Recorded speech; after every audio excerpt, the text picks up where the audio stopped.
La différence entre l'homme des cavernes et nous, c'est le résultat de la science. Et ce n'est pas une opinion, c'est de la science. Notre monde n'est pas si moche. Cette éruption aurait pu détruire l'humanité. C'est sans conteste l'une des plus grandes catastrophes naturelles de l'histoire humaine.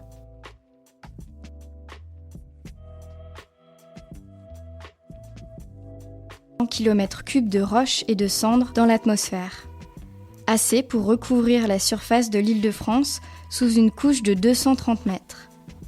Par comparaison, la plus grosse éruption du XXe siècle, celle du Pinatubo aux Philippines, responsable de plus de 1450 morts, en a rejeté 10 km3 en 1991, presque 300 fois moins.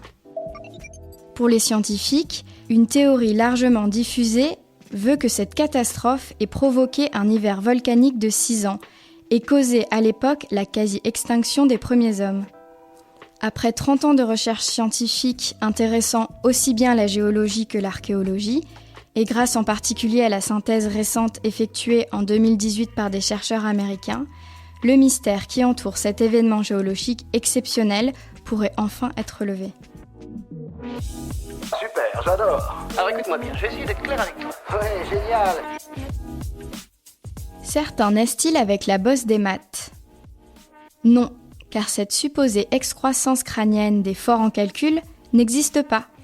On doit cette légende à la phrénologie, une pseudo-science apparue au début du XIXe siècle sous l'impulsion du neurologue allemand Franz Joseph Gall.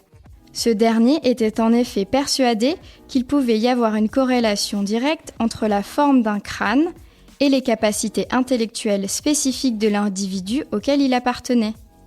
Depuis, de nombreuses expériences et études ont démontré que lors d'un calcul mathématique, les deux hémisphères cérébraux sont sollicités et que c'est surtout une bonne communication entre eux qui prédispose à être doué en calcul. Voilà. Il ne reste plus qu'à vous remercier de votre attention. Au revoir.